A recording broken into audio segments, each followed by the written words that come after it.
एक असा विलन ज्याचं अक्राळ विक्राळ हास्य आहे, भयंकर डोळे आहेत आणि राक्षसी चेहरा आहे आणि याच्यामुळे अनेकांचा थरकाप उडायचा. हा स्पॉट नाना म्हणून चित्रपटसृष्टीमध्ये आलेला होता. एक खतरनाक खलनायक होता, पण हा अत्यंत भयंकर असणारा विलन त्याचा शेवटसुद्धा तसाच भयंकर झालेला होता.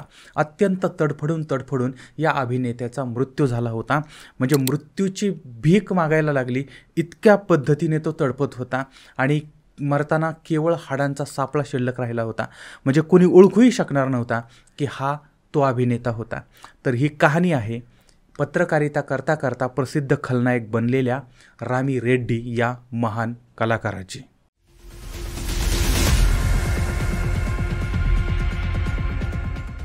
रामी रेड्डी यांच्या जीवनाची सुरुवात होते वलईपद या भागातून. म्हणजे आंध्र प्रदेश त्या ठिकाणचं रायलसीमा हा भाग आहे. त्या भागातील चित्तूर हा जिल्हा आहे आणि त्या ठिकाणचं वाल्मिकपुरम हे एक खेडेगाव आहे. तर त्या ठिकाणी गंगासामी रामी रेड्डी यांचा जन्म होतो 1 जानेवारी 1959ला. आता रामी रेड्डी जे आहेत ते छोट्याशा गावामध्ये जन्माला येतात. बालपण त्यांचं त्या ठिकाणी जातं. त्यांचं तिथंच प्राथमिक शिक्षण पूर्ण होतं आणि त्याच्यानंतर पुढच्या शिक्षणासाठी ते हैदराबादला येतात आणि या ठिकाणचं उस्मानिया विद्यापीठ जे आहे तर त्या विद्यापीठामध्ये ते प्रवेश घेतात. आता उस्मानिया विद्यापीठामध्ये त्यांनी प्रवेश घेतला आणि त्यांना पत्रकार बनायची इच्छा होती आणि त्यासाठी त्यांनी त्या ठिकाणी पत्रकारितेची पदवी घेतली होती. पत्रकारितेची पदवी घेतली, पण त्यांच्या स्वप्नातही त्यांनी कधी विचार केला नव्हता की ते चित्रपटामध्ये काम करतील. आता त्यांनी त्यांच्या पत्रकारितेला सुरुवात केली होती. आता त्या काळामध्ये हैदराबाद या ठिकाणावरून एक उर्दू वृत्तपत्र प्रकाशित होत होतं. त्याचं नाव आहे मुन्सिफ डेली. आता हे जे उर्दू भाषेतलं होतं ते सगळ्यात मोठं वर्तमानपत्र होतं आणि त्याचे मुख्य संपादक होते मोहम्मद अब्दुल जलील. तर या ठिकाणी रामी रेड्डी काम करत होते. पत्रकारिता आणि घर हेच त्यांचं जीवन होतं.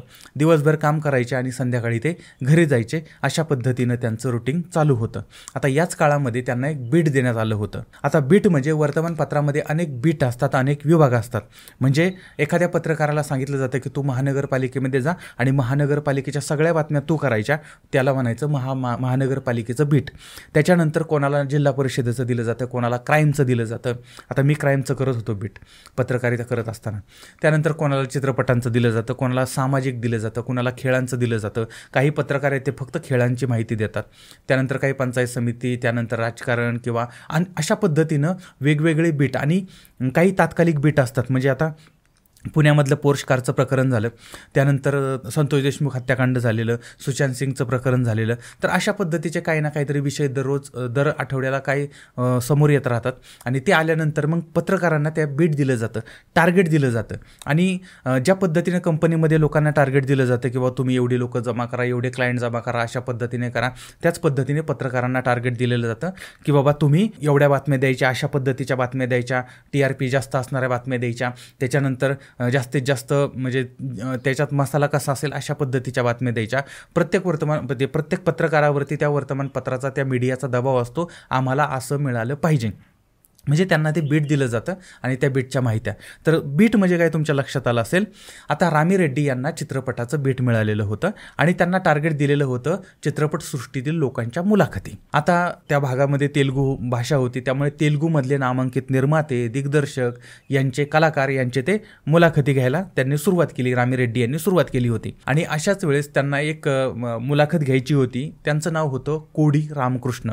आता हे कोडी रामकृष्ण जे आहेत ते भारतीय चित्रपटसृष्टीमधले एक महान दिग्दर्शक, पटकथा लेखक आणि अभिनेतासुद्धा होते आणि त्यांनी तेलुगू चित्रपट निर्मिती केलेली होती आणि 100पेक्षा जास्त चित्रपटाचं दिग्दर्शन आणि निर्मिती त्यांनी केली होती आणि यशस्वी निर्मात्यांपैकी ते एक होते. म्हणजे अशा पद्धतीचा एवढा मोठा महान माणूस होता आणि त्या माणसाची मुलाखत घ्यायची होती. आता रामी रेड्डी गेले, मुलाखत सुरू झाली. आता ही सगळी मुलाखत, चर्चा, बोलणं चालू होतं. त्यावेळेस रामकृष्णन यांना असं जाणवलं की रामी रेड्डी जे आहेत त्यांचं बोलणं, त्यांचं व्यक्तिमत्व, त्यांचे डोळे हे इतके खतरनाक व्हिलनसारखे दिसतात आणि जर हा व्हिलन बनला तर धमाका होईल. आणि त्यानंतर कोडी रामकृष्णन यांनी रामी रेड्डी जे आहेत त्यांना ऑफर दिली की बाबा मी एक चित्रपट बनवतोय अंकुशम, तर त्याच्यामध्ये व्हिलनची भूमिका आहे, तर तू ती भूमिका कर, तुला परफेक्ट बसेल. आता विचार करा, ज्यानं 100पेक्षा जास्त चित्रपट दिग्दर्शित केलेले आहेत आणि एवढा मोठा माणूस येतो, त्या माणसाला नाही म्हणणं यांना काही शक्य नव्हतं. आता रामी रेड्डींनी होकार दिलेला, पण त्यांनी सांगितलं की मी कधीच अभिनय केलेला नाही किंवा अभिनय मला जमत नाही. त्यावेळेस त्यांनी सांगितलं की बाबा तू टेन्शन घेऊ नकोस, म्हणजे आपल्याकडं दगडाला सुद्धा देव केला जातो आणि तू तर चालता बोलता माणूस आहे म्हटलं, मी शेकडो पिक्चर दिग्दर्शित केले, तू काळजी करू नको म्हटले, तुझ्याकडून काय काय काढून घ्यायचं ते मी माझ्या पद्धतीनं करेल, तू फक्त होकार दे. त्यांनी होकार दिला आणि त्याच्यानंतर रामी रेड्डी 1989मध्ये त्यांना ती पहिली संधी मिळाली. कोडी रामकृष्णन यांचा अंकुशम हा तेलुगू चित्रपट, याच्यामध्ये राजशेखर, त्यानंतर अभिनेत्री जीविथा आणि रामी रेड्डी यांच्या भूमिका होत्या. आता अंकुशम हा चित्रपट म्हणजे रामी रेड्डी यांचं नाव त्याच्यामध्ये स्पॉट निळकंठम असं होतं आणि या चित्रपटाने तेलुगू सुपरस्टार राजशेखर ह्याला सुद्धा म्हणजे हे जे आहेत ते सुद्धा पहिल्यांदाच काम करत होते. आणि एका बाजूला राजशेखर यांच्या चित्रपटामुळे लोकांची मनं म्हणजे हिरो म्हणून त्यांनी लोकांची मनं जिंकली आणि व्हिलन म्हणून रामी रेड्डी यांनी लोकांना घाबरवलं रामी रेड्डींनी. आणि हा चित्रपट बॉक्स ऑफिसवरती तुफान चाललेला होता. आता रामी रेड्डी यांच्या अभिनयाने म्हणजे प्रेक्षक म्हणजे ते घाबरले होते, म्हणजे त्यांच्या अभिनयाची ती पावती होती. एवढंच नाही तर त्यांना सर्वोत्कृष्ट खलनायकाचा नंदी पुरस्कार त्या ठिकाणी मिळालेला होता.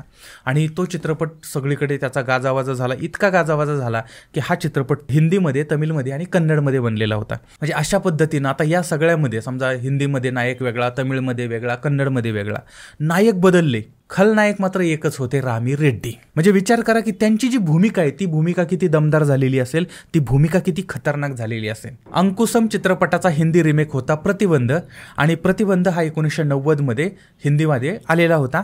आणि हा चित्रपट रवी राजा पिनिसेट्टी यांनी दिग्दर्शित केलेला होता आणि याच्यामध्ये चिरंजीवी, जुही चावला आणि रामी रेड्डी होते. आणि या चित्रपटामधून चिरंजीवी यांचं हिंदीमध्ये पदार्पण झालेलं होतं.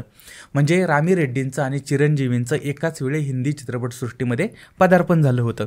आता या भूमिकेमुळे रामी रेड्डी यांना चित्रपटसृष्टीमध्ये वेगळी ओळख मिळालेली होती आणि त्यानंतर त्यांनी कधीही मागं वळून पाहिलेलं नाही. आणि पुढच्याच वर्षी म्हणजे 1989च्या नंतर त्यांना अभिमन्यू या कन्नड चित्रपटामध्ये काम मिळालेलं होतं आणि या चित्रपटामध्ये त्यांचं नाव होतं स्पॉट नागा.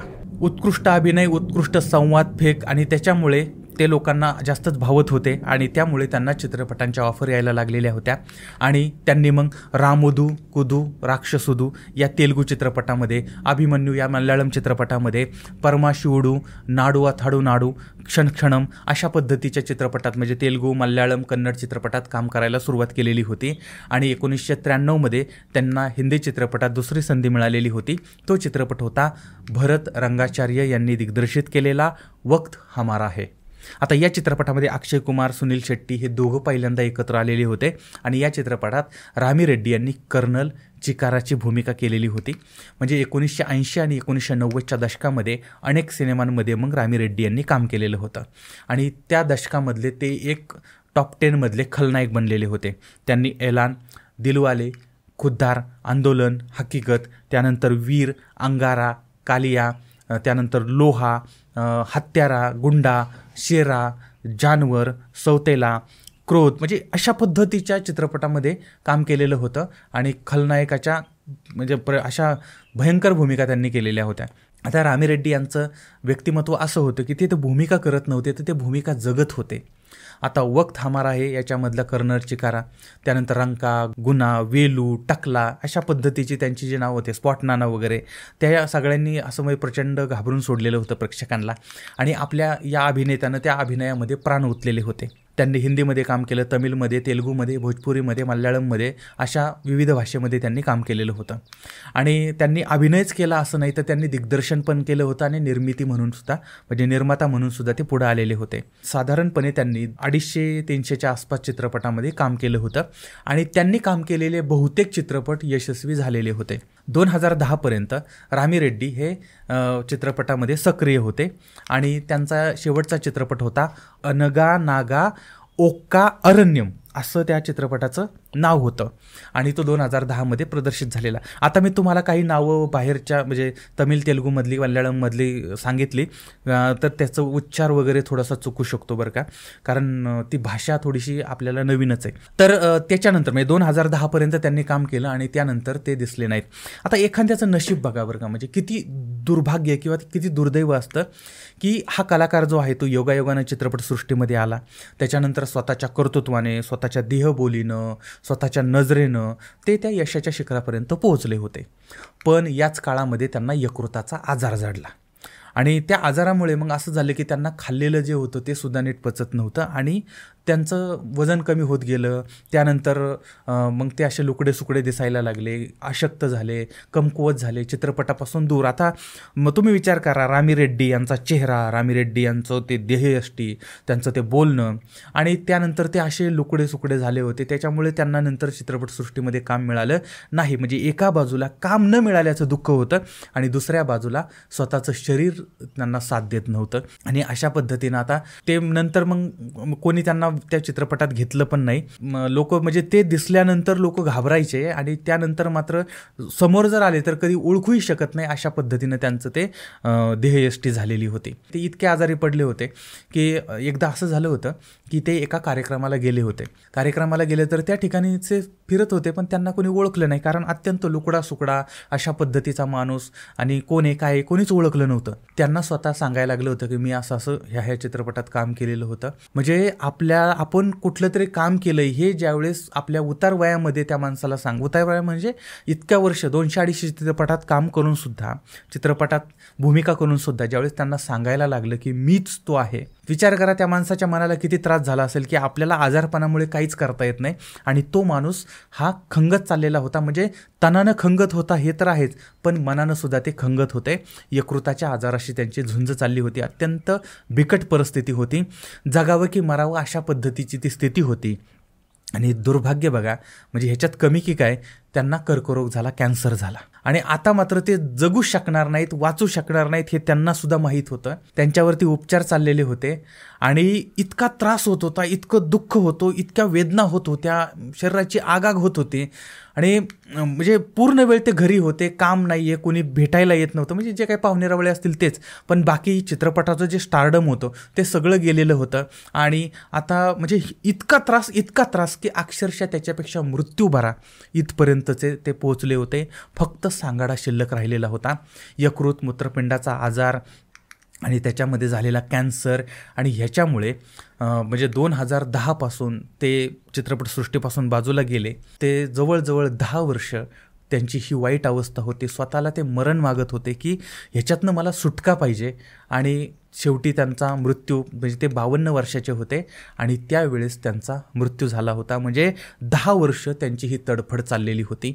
अत्यंत दुःखद म्हणजे 14 एप्रिल 2011ला अचानकपणे बातमी आली की रामी रेड्डी या जगामध्ये नाहीत. म्हणजे कोणाच्या ध्यानीमनी नव्हतं किंवा लोक त्यांना विसरले पण होते, कारण 10 वर्षाचा काळ गेलेला होता आणि अचानक ती बातमी येते. आता त्यांच्या पाठीमागे त्यांची पत्नी, त्यांच्या 2 मुली आणि 1 मुलगा अशा पद्धतीचा परिवार आहे अशी माहिती माध्यमातून समोर आली. पण त्यांच्या परिवाराबद्दल जास्त माहिती उपलब्ध नाही. पण 80 आणि 90च्या दशकामधल्या सिनेमाबद्दल जेव्हा चर्चा होईल त्यावेळेस खलनायक रामी रेड्डी यांचा उल्लेख नक्कीच होईल. आणि एक काळ असा होता जेव्हा रामी रेड्डी यांच्याशिवाय चित्रपट बनत नव्हता आणि ते ज्या चित्रपटात असायचे तो चित्रपट चालायचा. आणि त्यामुळे खलनायक येतील, खलनायक जातील, पण स्पॉट नानाला कोणीही विसरू शकत नाही.